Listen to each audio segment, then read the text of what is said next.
Welcome to Pirate Money Radio with your host, Kevin Freeman, helping you unpack the economic headlines and providing real money solutions.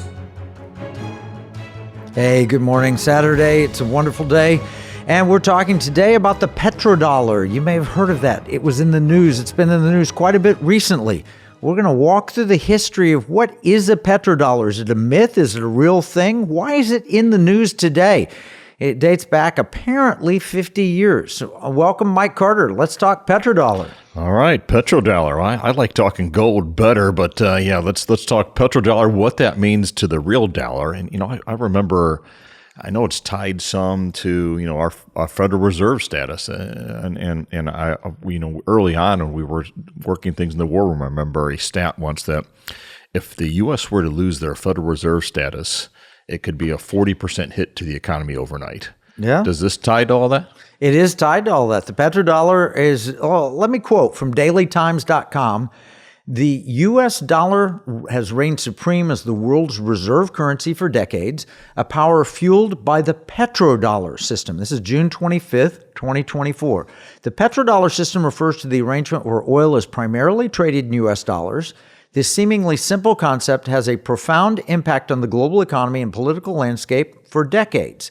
But whispers of a changing landscape are growing louder. De-Dollarization, the process of reducing reliance on the dollar, is gaining traction, potentially reshaping the global financial order. And yet, what you just said was it could have an overnight 40% impact on the American economy. Well, I don't know if the petrodollar could, but if we lose that reserve currency, that's significant. That gets my attention. Yeah, well, here I'll go on and keep reading. The story of the petrodollar's rise and reign began in the 1970s following the collapse of the Bretton Woods system. Here's what happened. Most people use the pound sterling, the British pound, as the reserve currency of the world up through World War I, and then it started to shift, and America seemed a little more important power relative to Britain. And as time went on into World War II, they got more and more in debt to us, and we started taking the ascendance with the petrodollar. And we called it the Bretton Woods system. People got together at Bretton Woods and agreed that the U.S. dollar would be the primary reserve currency of the world. But let me keep reading. It said, following the collapse of the Bretton Woods system, the U.S. negotiated a landmark agreement with Saudi Arabia. The foundation of the petrodollar system was laid in the aftermath of World War II. The U.S. emerged as a dominant economic power with a strong dollar backed by a large gold reserve. Meanwhile, oil-rich countries like Saudi Arabia needed a stable currency for their booming oil exports. A pivotal moment occurred in 1971 when President Nixon ended the convertibility of U.S. dollar to gold, effectively severing the direct link between the dollar and its gold backing. Oil, the world's lifeblood, would be priced and traded exclusively in dollars. This, as explained in a 2024 Atlantic Council article, what the end of the petrodollars means, and that secured the dollar's dominance as the petrodollar. Now, Atlantic Council is not some conspiracy theory site. One would argue it is the leading globalist site to explain currencies. That's where we turn when we're wanting information on central bank digital currencies and so forth. It's considered reputable. I'm not sure I consider it reputable, but the world considers the Atlantic Council reputable. And they say there really is such a thing called the petrodollar. Okay. Well, how did that come about? In the article that I just quoted from, they talked about the Bretton Woods dollar system. Let's just go back in time. Let's go back to 1965, right? 1965. I was 4 years old. That's a long time ago. But in 1965, I got a Time magazine out of the archives. Something tells me you were, how old were you? 4 years old? Something tells me you were probably reading Time magazine back then. I know you that and your economist handbook. Well, I had to go down into the vault and pull out my original edition copy from February 12th, but it was there. Yeah. It was a little slow reading for me back in 1965. I preferred something a little... No, I'm kidding. Well, you had your Spider-Man as well, but your comic book, but I know you had all those geeky books too. Yeah, I was pretty geeky. Yeah, you got me on that one. All right, quoting February 12th, 1965. This is straight from that article.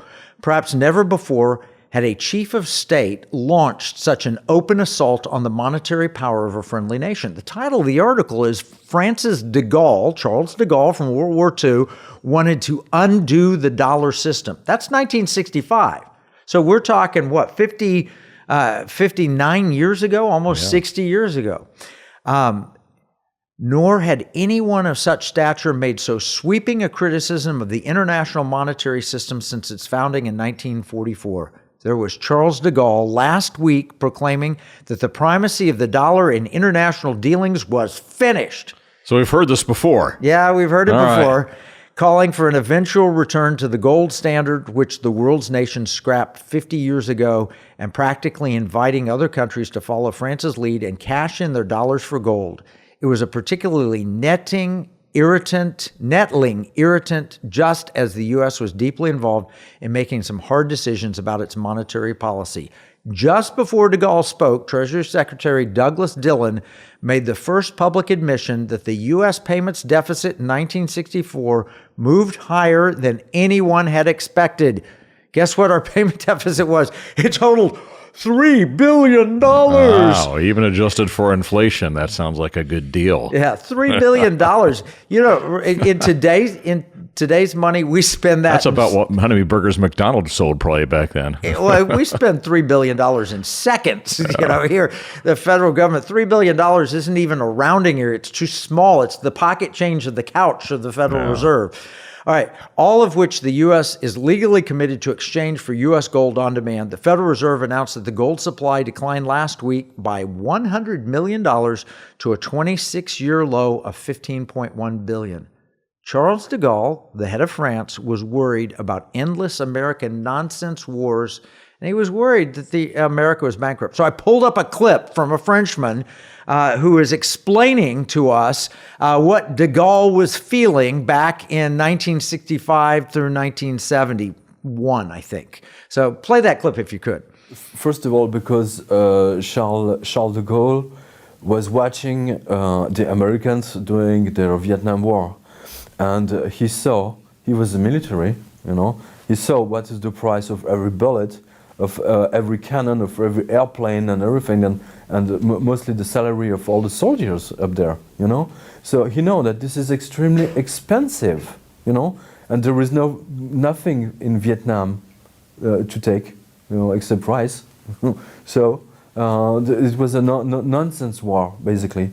So Charles de Gaulle understood perfectly that the only way that first the Americans were already bankrupt because they printed more money, more dollars, than they had gold in Fort Knox. He saw that, of course. All right, so there you got it. Charles de Gaulle was worried that we'd get involved in nonsense wars like Vietnam, that we would end up losing. And he said that we were printing too much money. That was 1965. And we didn't have the gold to back it. We didn't have the gold to back it. Wow, and that was with what was the deficit again? Well, then we had a $3 billion Wow. U.S. payments deficit, which is slightly different than the federal government deficit. But nevertheless, bottom line is that Charles de Gaulle was worried because he knew how much it cost to pay bullets and soldiers and so forth. And America was involving themselves in all these foreign wars, printing too much money and didn't have the gold to back it. You know, we played the clip here before where Federal Reserve Chairman Jerome Powell, you know, what do you do when you need stuff? Oh, we print money. We create it digitally, of course. I don't know. Do you have that clip back there? We could, yeah. Jerome Powell, it was basically asked by 60 Minutes, what do you do? How do you solve problems in America at the Federal Reserve? What are the kind of things that you do? And he just said, basically, we print money. You got it? You know, history repeats itself. It's hard to believe that we're seeing the same thing over again, just at different scales, but it's a much bigger scale right now. Yeah, it is. Well, we're going to have to take a break when we come back, we'll have that clip for you. But the bottom line is, in the 1960s and in the early 70s, France was worried America was spending too much money. We're spending too much money now. France was worried that America didn't have gold to back up the money they were printing. We're running out of gold now. All of those things are repeating. History is rhyming. We'll be back right after a break, and we'll hit it hard.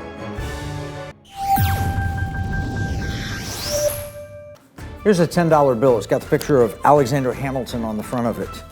You know, it's kind of sad. When I was 10 years old, Everything that I could buy for $1 now costs about $10. That's the cost of inflation.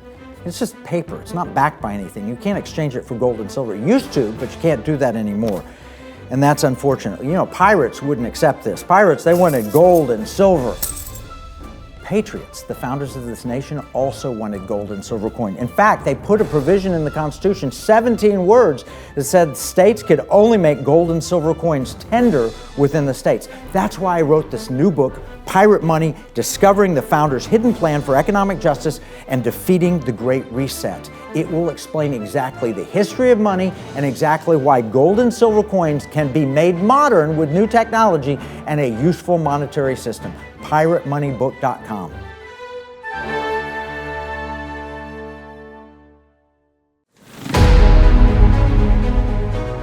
Welcome back to Pirate Money Radio with your host, Kevin Freeman.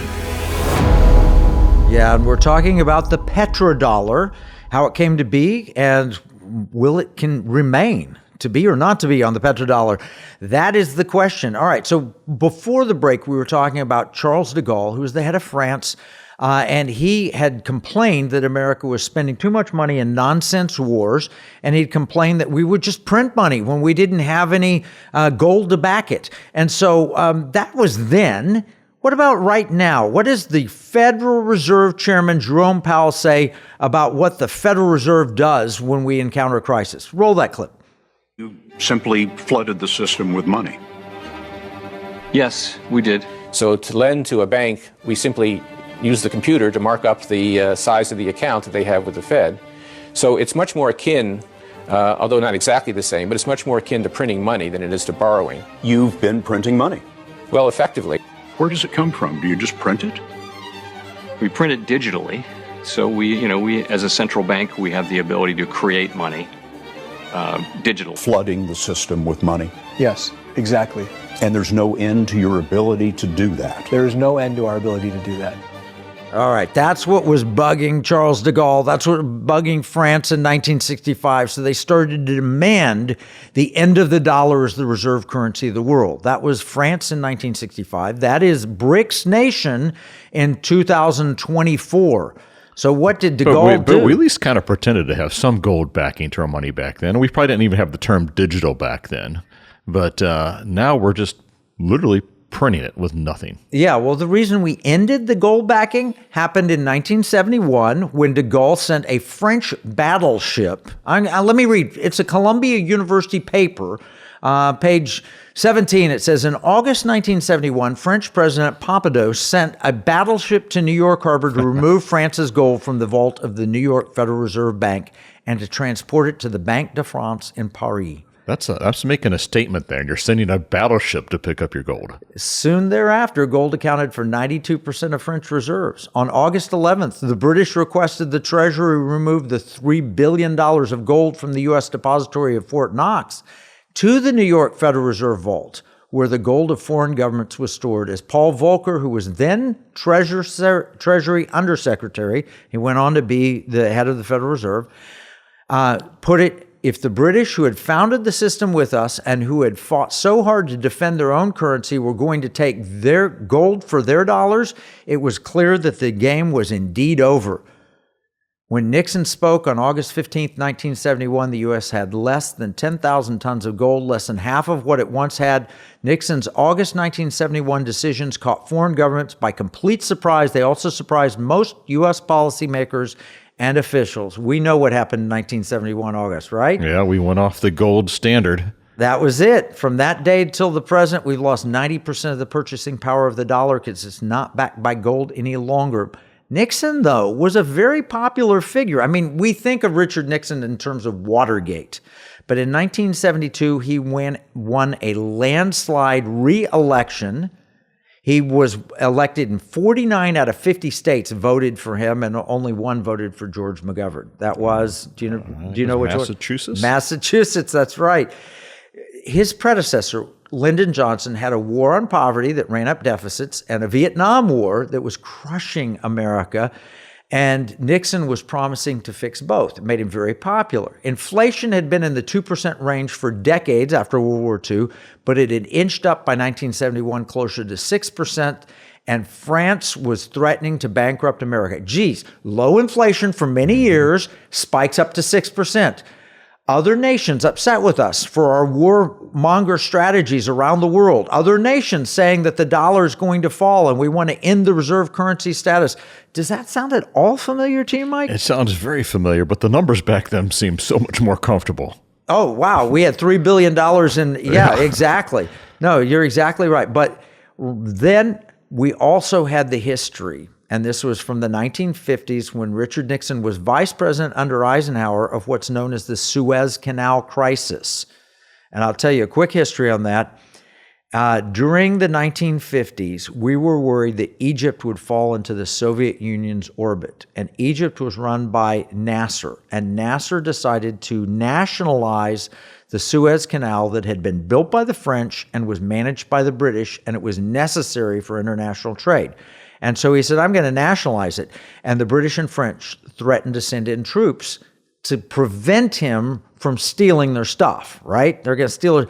And President Eisenhower, good Republican President Eisenhower, said, no, if you do that, we will ruin you, Britain. We will dump all our holdings of British bonds, and you will not be able to borrow money from the International Monetary Fund, and you will go broke. And the British and French had to let the Egyptians take their stuff. That's where economic warfare made another launch. Yeah, exactly. It didn't begin there, but it absolutely had an impact there, and Richard Nixon knew it, and Nixon knew we were over a barrel with our dollar and the risk that it happened, the threat that it happened.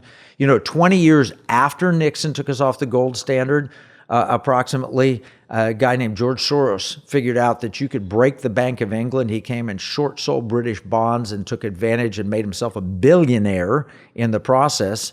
The Chinese called that an act of financial warfare.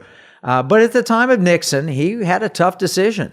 You either stop the gold outflow and implement wage and price controls, which is what he did to try and stem inflation. He was kind of borrowing what FDR did in gold confiscation. I had not thought of it from that perspective. Yeah, 1933 gold, FDR, why did he confiscate? Because he felt they were hoarding the gold and we needed to, get money moving back in the system again. Right, and so Nixon was worried that other nations were going to be hoarding gold, taking their gold, following France's, and they said, oh, no, we can't do that. So he essentially confiscated the gold. He said, you can't take the gold out. He confiscated the gold. Now, the big question that comes from this, did the CIA go out and topple anti-dollar regimes? Because that's the claim. The claim is that after France got their gold, the CIA was sent out to any other nation that wanted to pull their gold, and they worked and they used color revolutions in those nations to prevent the leadership from taking the gold out of New York. Do you think that's true? That's a rumor. Do you think there's any validity to it? It has more validity in my mind today than it would have back then. Yeah, I don't know if it's true or not. I've had access to some really interesting information. I know this. I know that on March 22nd, 2011, on CNBC, there's a complaining article that Muammar Gaddafi in Libya had frozen assets and he was sitting on a pile of gold. He had 143.8 tons of gold, which is much more than America had when France came to get their gold, according to data from the International Monetary Fund. And they were worried because his reserves were in the top 25 of the world, and they were worried because there were rumors he was going to start an Pan-Africa-based gold-backed currency. So is that a rumor? Well, Foreign Policy Journal on January 6th, listen to this headline. Newly disclosed emails show that Libya's plan to create a gold-backed currency to compete with the euro and dollar was a motive for NATO's intervention. When NATO intervened, who'd they kill? Muammar Gaddafi. Yes. Yeah. All right, so these were in the Hillary emails, according to Foreign Policy. It says, most astounding is the lengthy section delineating the huge threat that Gaddafi's gold and silver reserves, estimated at 143 tons of gold. See, that's backing up what we just read from CNBC from 5 years prior, and a similar amount in silver posed to the French franc circulating as a prime African currency. In place of the noble-sounding responsibility to protect R2P doctrine fed to the public, there is this confidential explanation of what was really driving the war. Imagine that. They went to war over gold or silver or paper money. That's what the battle was over, at least according to this article. Is that a rumor? I don't know. It seems plausible, doesn't it? It does, and the common theme is gold is the one that everybody wants. I don't see them. Not Bitcoin right now. It's not some other form of currency. It seems like even in the '60s, gold was the king out there. Gold and probably silver, other precious metals. Yeah, so here in foreign policy in 2016, the last line is, instead, the great fear reported is that Libya might lead North Africa into a high degree of economic independence with a new Pan-African currency, and what's not said there, gold-backed. Mm-hmm. So we see that from the BRICS nations now. But let's go back to 1973. All right, we've not exactly gotten to where History's the petrodollar... still repeating itself, huh? It is. History is rhyming. 1973, there was an Arab war against Israel. Oh my goodness. That's not happening now at least. Oh, well, maybe it is. All right. The Arab oil embargo of 1973 created gas lines here in America. Gas prices spiked. You and I weren't driving yet, but we saw our parents complaining about, do you remember the gas lines? And I remember that. I remember my first car when I bought, I was trying to figure out which kind of car to buy, and gas had jumped up to 60 cents a gallon. And my dad kept trying to tell me that every car I wanted had high performance, high horsepower. It's a gas guzzler. It's like, 60 cents a gallon. I could have had a lot of gas guzzling fun. Yeah, you could have. Those were the days to do it. But here's what happened in 1973. There were gas lines. And depending on your license plate number, odd or even as last digit, you could get gas one day and not the next day. It's kind of like the water restrictions that we have, in my hometown now. Bottom line is there was an Arab oil embargo and there was a price spike. And so this is the context. We have France taking their gold. We have war in Vietnam. We have an Arab oil embargo and a war between Arab nations and Israel. We have American economy with inflation flat for the longest time, then spiking higher, as we've seen recently. These are the things that Richard Nixon was facing in the early 1970s. He'd ended the gold standard in 1971, and he doesn't know how to fix it. What do you do to support the U.S. dollar if it's no longer exchangeable for gold?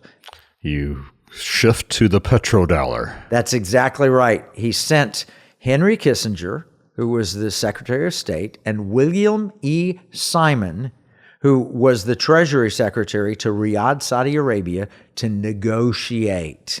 And I've never met Henry Kissinger, but I did meet Bill Simon, and I had the opportunity to talk with him. And these are real things. These actually happened.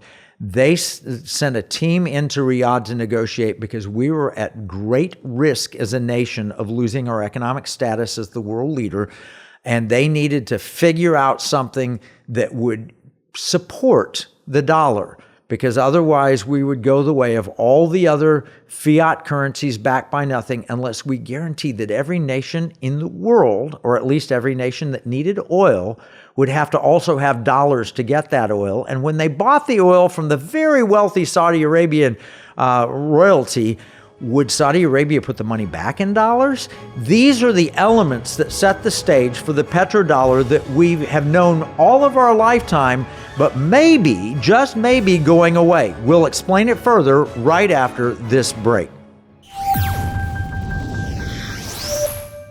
In uncertain times, finding stability in the economy can feel challenging. But what if you could navigate economic volatility while honoring your biblical values? At Timothy Plan, they believe this balance is possible. Timothy Plan filters its volatility-weighted ETFs and family of mutual funds through a biblical pro-life and pro-family lens, so you can see competitive returns and moral responsibility, helping you to weather the economic storms. With Timothy Plan, align your investments with your values while adapting to our ever-changing culture. Since 1994, Timothy Plan has been recognized leader in biblically responsible investing. Timothy Plan, your bridge between faith, finances, and the future. Visit timothyplan.com or call 1-800-TIM-PLAN or 1-800-846-7526. Investing includes risk, including possible loss of principal. Before investing, carefully consider a fund's investment objectives, risks, charges, and expenses contained in the prospectus available at timothyplan.com. Pirate Money Radio, helping you give, spend, and invest in ways that align with liberty, security, and values. Welcome back with your host, Kevin Freeman. Yeah, and let me tell you where we are. We just hopped in the DeLorean, and we went back to 1971, 1972. The music's a little better than it is today. You still hear the Beatles, and it's not on the oldies stations. We're enjoying life here in the early 70s, but Richard Nixon wasn't enjoying life because he was watching the government strain to as Charles de Gaulle sent a battleship and took all the French gold home. He had to close the gold window. Inflation is roaring. We're in the midst of an Arab oil embargo. How do we support the dollar? Do you remember those days, Mike? I remember them, not in detail. I was still kind of just enjoying life back then, but yes, I do remember them. Yeah, no, money was difficult and challenging there. I remember, I tell this joke, but it's absolute truth. My dad was a stockbroker in the early 70s, and the stock market was just terrible. 1973, 74, among the worst stock markets in the history of the world. And he would come home at night and say, "What's for dinner, honey?" And my mom would say, "We have hamburger helper, but we don't have hamburger." And so well, my mom was part of the problem because my dad came home and said, "I just invested in the stock market." And she was so mad at him. I remember it was like 73, 74 because the market had done well. And she was like, "We don't need to be putting anything in that. That's going nowhere." So yeah, well, it was at the height 1,000 on the Dow, and the low point was 600 on the Dow. And of course, it's been around 40,000 recently. So in the long run, your dad was right. In the short term, it was probably pretty challenging. People worry about what they do with their money. And here, there are only three things you can do with your money. You can give it, you can spend it, you can invest it. Here at Pirate Money Radio, we work to explain solutions that support all three areas in ways that promote liberty, security, and values. Patriot Mobile, a mobile phone company, supports the Pirate Money Radio program. Patriot Mobile uses U.S. carriers, including AT&T, Verizon, and T-Mobile, and they operate on both Apple and Android phones. More information about the Economic War Room and Patriot Mobile is available at piratemoneyradio.com/AFR. That's piratemoneyradio.com/AFR. And if you had a mobile phone in your DeLorean in 1971, you were the rich of the rich of the rich. Yeah, I knew one person. Well, I guess I was in the 70s. My father-in-law had a cell phone in his truck because he was an electrical contractor and needed it for work. And the other guy in town had it in his Mercedes. So yeah, rich people had them. They had the bag phones, or they had that honking phone this was physically in the car. It was huge. Regular like a phone handset in the car on the dash. Yep. All right. So in the 1970s, Henry Kissinger probably had a cell phone. William Simon probably had a cell phone. They get sent to Riyadh, Saudi Arabia, and they're going to negotiate with the king. And is this real, or is it a rumor that they talk them into developing what's called a petrodollar? I want to read to you. Is it truth or conspiracy theory that the petrodollar is what gives the U.S. dollar its value? I've heard this conspiracy theory. Even for an anti-government skepticist such as myself, I find it hard to swallow and somewhat unbacked by research. Really?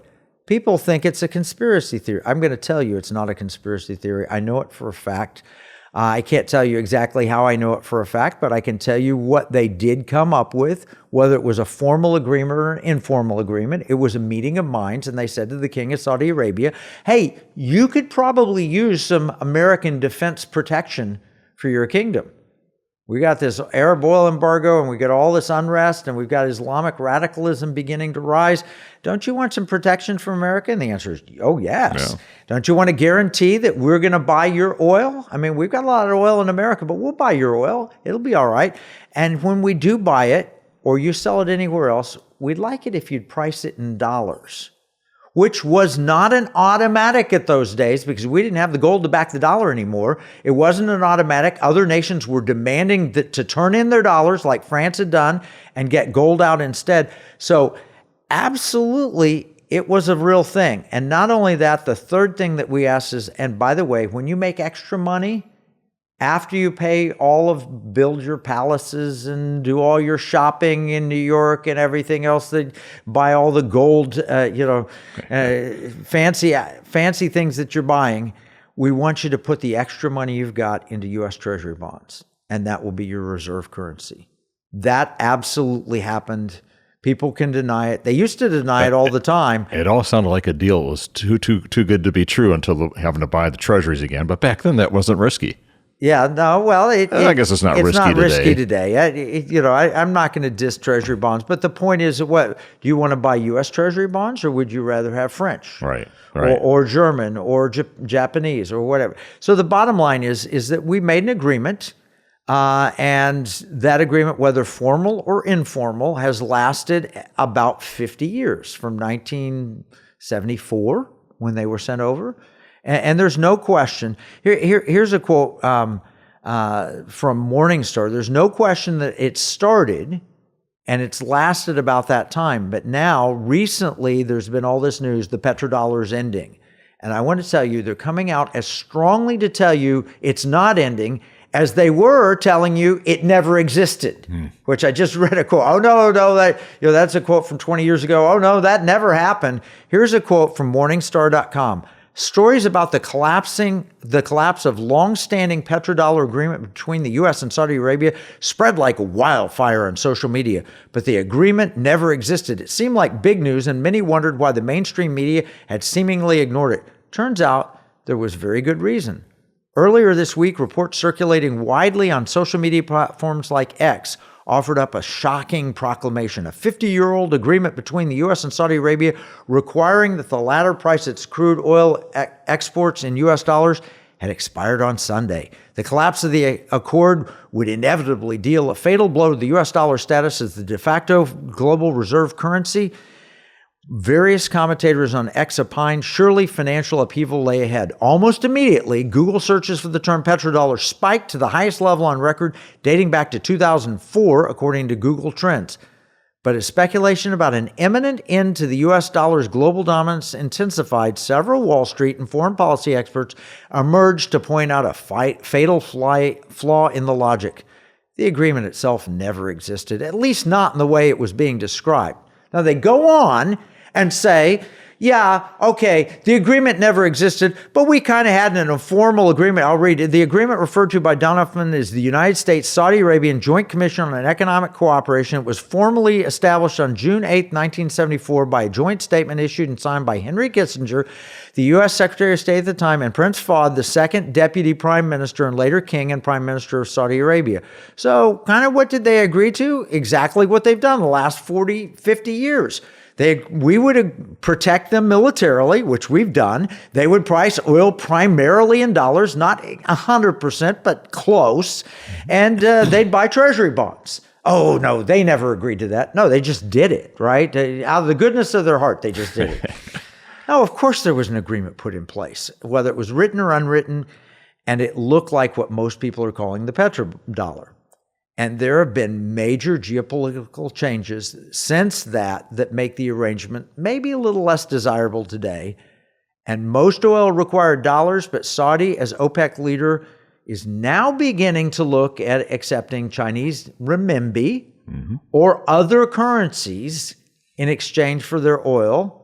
Look at the BRICS nations. And many of these currencies are currencies that are buying lots of gold right now. Now, China's got a lot of gold they need to buy still if they were going to ever have a complete, true gold-backed type currency. But there are other countries that are going to a gold type standard. There are reasons happening right now that would cause Saudi Arabia pause. One of them is under the Obama administration and the Biden administration, we turned away from the Saudis and we turned to the Iranians. Do you remember when we had Claire Lopez meet with us in 2014, and she told us that was going to happen? It happened exactly as she said. Claire was a former CIA analyst. Yes. Yeah. Well, she was, yes. We'll just say and other things. She worked for a certain three-letter agency that works for the U.S. government or.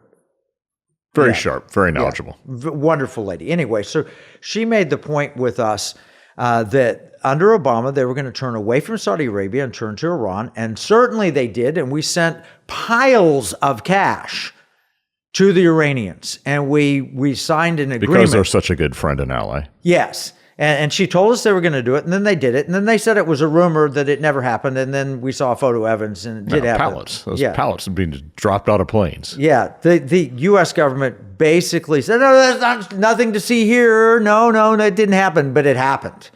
And Saudi Arabia was upset. Then President Trump gets elected, and he turns away from Iran, tears up the Iran deal, and starts working with Saudi Arabia, and we get the Abraham Accords and peace in the Mideast.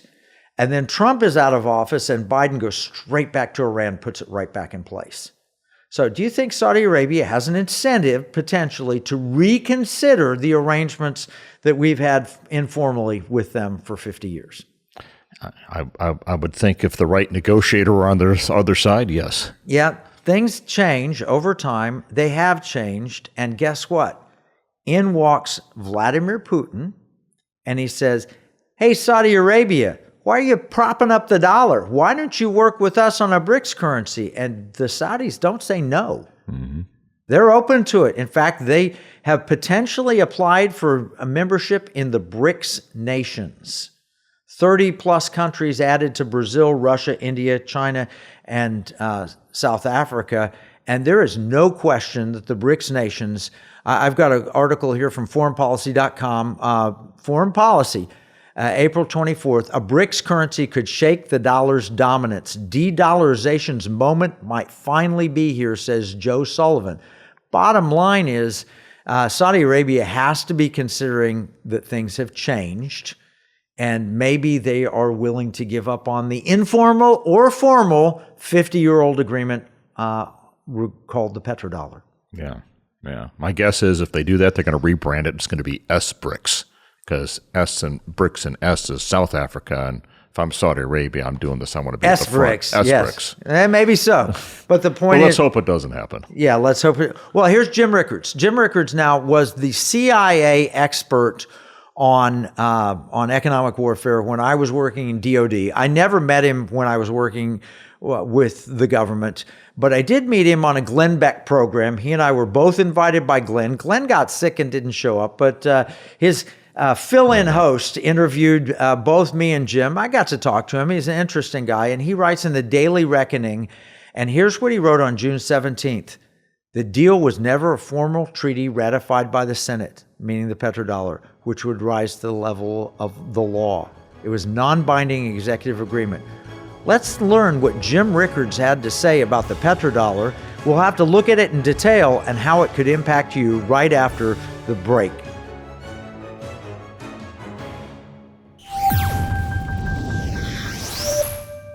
I'm Kevin Sorbo. When you spend money, you consider who you're buying from and the causes they support. If you don't, then you're likely supporting companies that are trying to destroy our country and take away our freedoms. Patriot Mobile is America's only Christian conservative wireless provider. They're a cell phone company and a good one. They offer nationwide coverage on the best 4G and 5G networks along with 100% US-based customer support. But here's the deal. Patriot Mobile's mission has nothing to do with cell phones. They carry out their mission by giving back millions of dollars every year to Christian conservative causes that are actively engaged in the fight to save America. Voting is no longer enough to beat the woke. We have to band together, support like-minded companies, and vote with our dollars. That's how we win. Stop supporting companies that want to destroy America and join Patriot Mobile today by visiting patriotmobile.com or call 972-PATRIOT. Washington said paper money opens the door to every species of fraud and injustice. Jefferson said paper is poverty. Hamilton said to emit an unfunded paper as the sign of value ought not to continue a formal part of the Constitution. The founders hated paper money, so they put a pirate money clause in the Constitution for our state to use. Learn more at transactionalgold.com. Pirate Money Radio, helping you give, spend, and invest in ways that align with liberty, security, and values. Welcome back with your host, Kevin Freeman. And our good friend Mike Carter, who's here. Hey, Mike, did you see that Jim Rickards article from June 17th? I quoted it right before the break. I saw it, and you got my attention before the break. I was like, I'm ready for this next segment. This sounds interesting now. Yeah. It was interesting before, the setup, the history, things I'd never thought about or heard about before, the way things are repeating itself. But now as we get into, okay, what's it mean to me today? Well, the question was, dailyreckoning.com, did the Saudis just kill the U.S. dollar?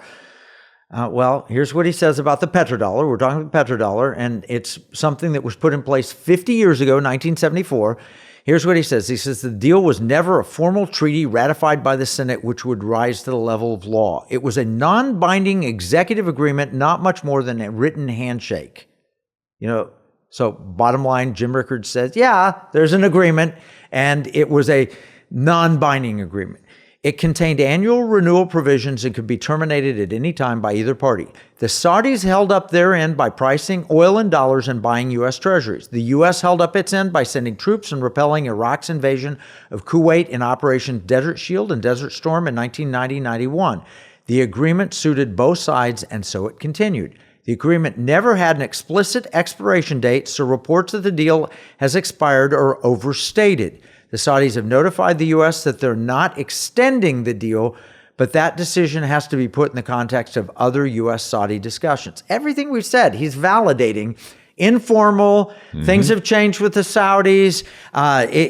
We don't have a formal expiration date, but, basically, I got to see how you treat us versus how you treat Iran. Clearly, they're opening negotiations. Yeah. If I'm sitting there as a leader, I'm like, all right, I'm going to toss this up, and we're going to see what the new terms are going to be. And in fact, Rickards says that the U.S. and Saudi Arabia are currently in negotiations on a new financial security arrangement that would supersede the old petrodollar deal. The new agreement will provide that Saudi Arabia will recognize Israel as part of a broader Abraham Accords initiated during the Trump administration. The U.S. will continue to offer security protection to the Saudis, but those will be expanded to include uranium enrichment technology, which is interesting because we know that Iran is close to getting nuclear weapons. Yep. So we have to keep Saudi up so that they don't worry about getting run over by the Iranians.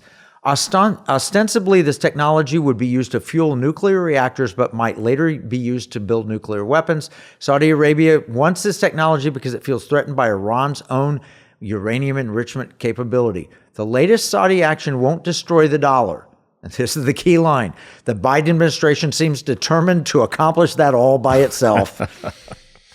Sounds like it's time for some pirate money. Yeah, we're getting there. All right. So Jim Rickards wrote on June 24th, 1 week later, the weaponized dollar. I'm just going to summarize what he said.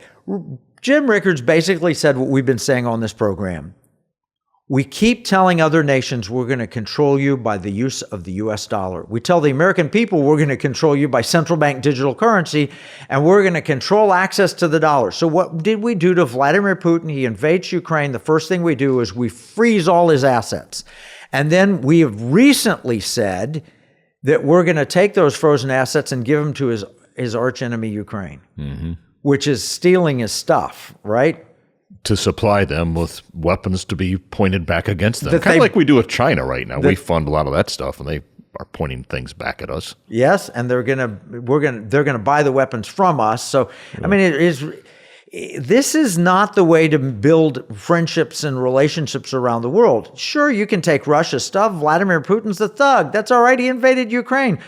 But don't you think India and Saudi Arabia and others will start to worry that America will use our dollar as a weapon against them? If you have all of your currency held in U.S. dollars, and we have a history of nationalizing those assets, ending gold convertibility, confiscating gold from our own people, don't you think they're going to worry, potentially, that we're going, and that's why they're de-dollarizing. That's why the BRICS nations are expanding and growing. Here's a quote from Rickards. The story of the petrodollar's rise and reign began in the 1970s following the collapse of the Bretton Woods system. The U.S. negotiated a landmark agreement with Saudi Arabia. The foundation of the petrodollar system was laid in the aftermath of World War II. The U.S. emerged as a dominant economic power with a strong dollar backed by a large gold reserve. Meanwhile, oil-rich countries like Saudi Arabia needed a stable currency for their booming oil exports. A pivotal moment occurred in 1971 when President Nixon ended the convertibility of the U.S. dollar to gold, effectively severing the direct link between the dollar and its gold backing. Oil, the world's lifeblood, would be priced and traded exclusively in dollars. This is explained in 2024 Atlantic Council article, What the End of the Petrodollar Means.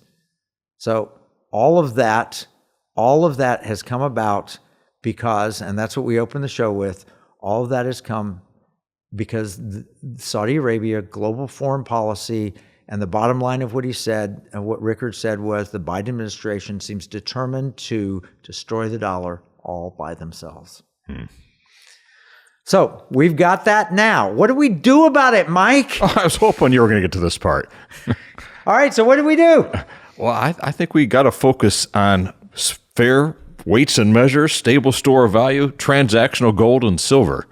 Gosh, you're talking pirate money on Pirate Money Radio. That's an easier way to say it, pirate money. Imagine that. Pirate money meaning gold doubloons and silver pieces of eighth. In Article 1, Section 10 referred to the U.S. dollar or the dollar as the U.S. currency, which really meant a Spanish mill dollar, 0.7734 troy ounces of fine silver, as written in the book Pirate Money. And that's what the name of the program is based on. What it means for me is the ability to easily now buy gold, know that it's going to be stored safely, have a transactional debit card where I can spend it anywhere I spend money now, and something that's going to keep its value, keep up with inflation. And I know it's not being eroded away or negotiated away somewhere else.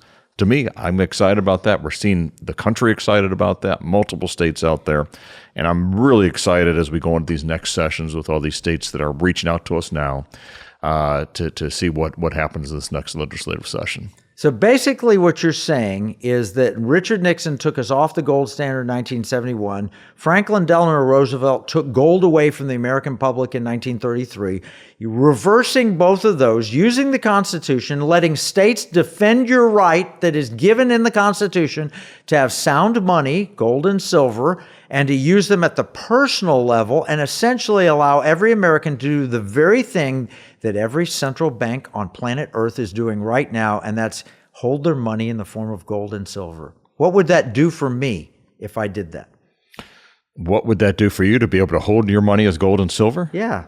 Well, I think. Why would I do it? Well, I think it give you a little bit of peace of mind to begin with, right? Don't you want to keep your economic liberty and economic freedom? Wouldn't it be great to have money or fair values of exchange where you don't have to worry about people controlling how you spend it, what you do with that? Wouldn't it be great to be able to have something that we think potentially won't even be taxed as it does potentially go up in value, according to IRS code out there? Wouldn't it be great to have a state-backed system running this? That kind of helps keep the federal government out of the way of this thing. And it would deal with inflation, so I wouldn't have to worry about the dollar collapsing. There's so many. Proverbs 22:3 says that a prudent person sees trouble coming and prepares for it. A fool goes blindly on and suffers the consequences. We've just given you all of these economic upheaval situations happening right now today, just like they happened in the early 1970s. When we had Israel at war, we had America funding a proxy war like we had in Vietnam that turned into a real hot war, and we're talking about maybe sending troops in to fight in Ukraine. We have, all of these global threats, and then we had foreign governments wanting to dump dollars and go into gold. That was what was happening in the early 1970s. It's happening again today. Wouldn't it have been nice if our parents could have held their money in gold and silver, had it protected, not confiscated and all that? I think that's what we're talking about. We're talking about giving you the opportunity to have a personal gold and silver standard based on pirate money. Now, there are other things our government should do, but if you want to understand how to do all of this, you can get more information at piratemoneyradio.com, or you can learn about the book Pirate Money at piratemoneybook.com. That's for more information. But here's some other things. Federal government needs to stop wasting money. We already have $35 trillion in debt. We don't need multi-front wars. We shouldn't be forgiving student loans from students who got to go to college and making everybody who didn't get to go to college pay their student loans. We need to eliminate fraud and abuse in healthcare and defense. We need a sensible foreign policy. We need to stop weaponizing the dollar and demanding that other countries. Can you imagine you're India and all of a sudden the Biden administration tells you if you don't fly the rainbow flag during Pride Month, we're going to cut you off from the dollar system. Do you put it past them? Do you think they could do that? I do. Yeah. Kevin, I was just reflecting back on, de Gaulle sent a battleship, a warship to pick up his gold. And we talk about ships all the time here, but it's the small ships. And that's why we have Pirate Money Radio. We don't have battleships, but you're each one of the small ships that can make a difference. Are we pirate ships? Well, yes and no. But we're the small ships that can make a difference. And all of us working together, working with our legislators, making sure they understand what transactional gold is about. And you can learn more about all this at piratemoneyradio.com and transactionalgold.com. But a chance to really make sure that we have a shot of real weights and measures and all the benefits that come with transactional gold and silver. And so excited to have this opportunity to talk to our audience every week, bring them up to speed and get more of these small ships working together to make this happen. Yeah, and so what you're looking at the headlines or you read on X or Facebook or whatever you're reading, the petrodollar system is ending and it's going to ruin America. Well, all right, so maybe some of that's overblown, but there are real reasons that people are concerned. And a prudent person sees trouble coming and prepares for it. The way you can prepare for it is Pirate Money. Now, you may have questions about everything we've talked about. You can get your questions answered by emailing afr@piratemoneyradio.com, and we'll respond either back on a program or back by email. Listen, what we see as a marketplace, our enemies view as a battle space. That's our tagline for the Economic War Room show. And the problem is that most people don't know, what do I do if the petrodollar's done? What do I do? Do I run out and buy a bunch of gasoline and store it in my backyard? Not a good idea. I don't suggest that. But what you can do is plan ahead and be prepared. That's what Pirate Money Radio is here. We're here to help you do that, to take the headlines, make them simple, and tell you what you can do about it. Kevin Freeman from Pirate Money Radio.